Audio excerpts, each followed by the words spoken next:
level. So LSU up 71-62. Let's look at the Ole Miss side. They're trailing here, 48.8 seconds to go. They just called this timeout and advanced the ball. Who are you going to right now for a bucket? I'm giving the ball to Madison Scott. I'm going to have a driving opportunity, having the option to hit Kennedy Todd Williams for three. You score it, your first thought is you've got to get in a position to possibly foul if LSU decides not to call a timeout and advance the ball. LSU does have 3 timeouts. They also have a foul to give, but they have the lead. Possession arrow is pointing to the Rebels. So Madison Scott will be the inbounder. Kennedy Todd Williams is going to be set up in the corner at the bottom of your screen, number 3 in Navy.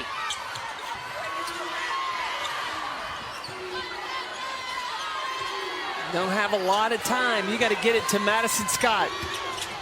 The kick out to Todd Williams. There you go. That's what they needed.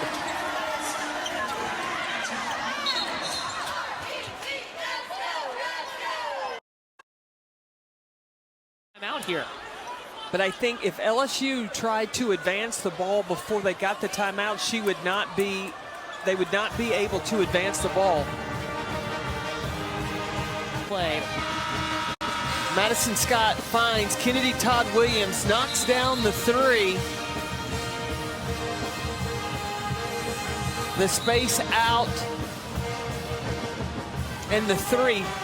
But I'm interested to see, did LSU try to inbound the basketball? If so, they cannot advance it.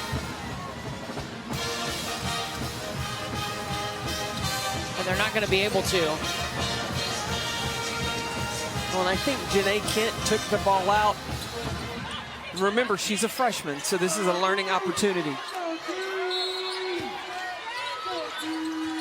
But now Ole Miss has got a foul.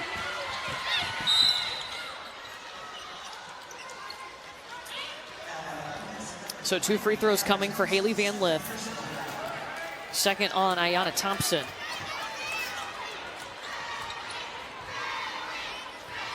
Van Lith 4 for 4 from the free throw line tonight. With only 1 timeout left for Ole Miss. If there's a miss, you tell Ole Miss to bring it. Well, not now that LSU has pulled everybody off. I think Coach Yo's got to burn another timeout. She will. That is Ole Miss's last timeout.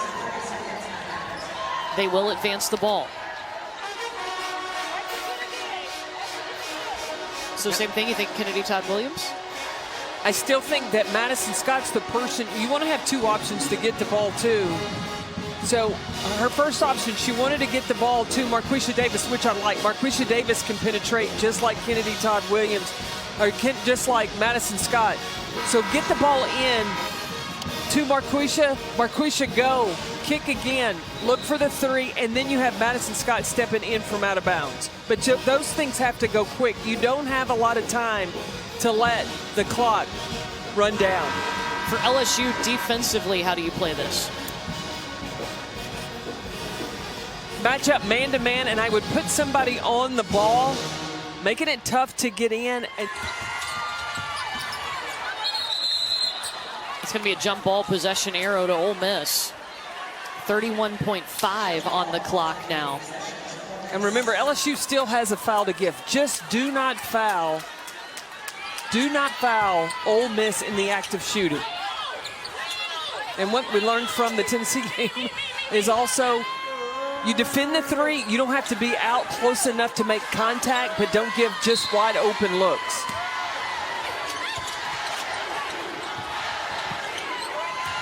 Ole Miss has got to go quick. And Madison Scott misses. Ole Miss will have another chance with 26 seconds.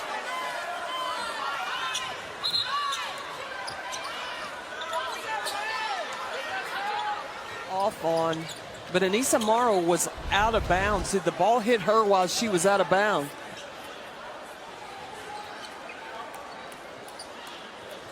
Oh, it didn't touch her. And she dodged it. Oh, wow. The last out of bounds plays is under review. The call on the floor is blue ball. We will let you know. Wow. That was pretty smart. If it didn't hit her leg, yeah. and then she dodged it to make sure. My question is, did it hit the inside of her leg, the one with the sleeve on it? I couldn't tell for sure.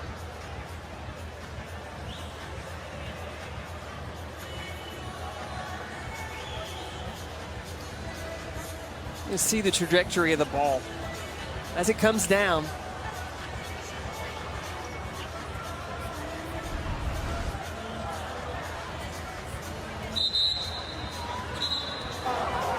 The call stands after review. So it did hit her leg. A for effort. It was pretty close.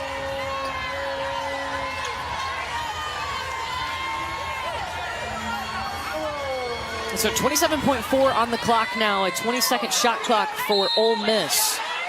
Down 8. Ole Miss has got to take the first available shot. Tipped away by Haley Van Lith. Ole Miss has got a foul, they do.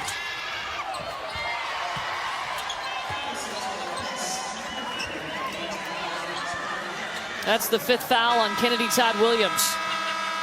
16 points for her on the day, 7 rebounds, 2 assists.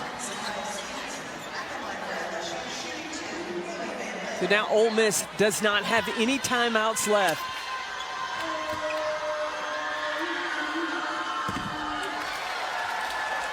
Van Lith puts that one in. Last time that we had the 1 and 2 seed meet in the championship game was back in 2020. We're getting closer and closer to a little rematch between LSU and South Carolina. The first meeting was so good this season. And LSU wanted a rematch, really felt they could have won that game if Angel Reese had not fouled out with 4 minutes left to go.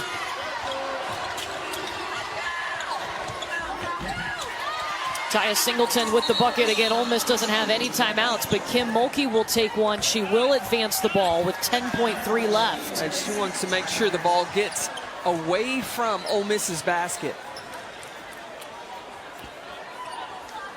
We got a flashback. The last time we saw LSU South Carolina, things got a little spicy.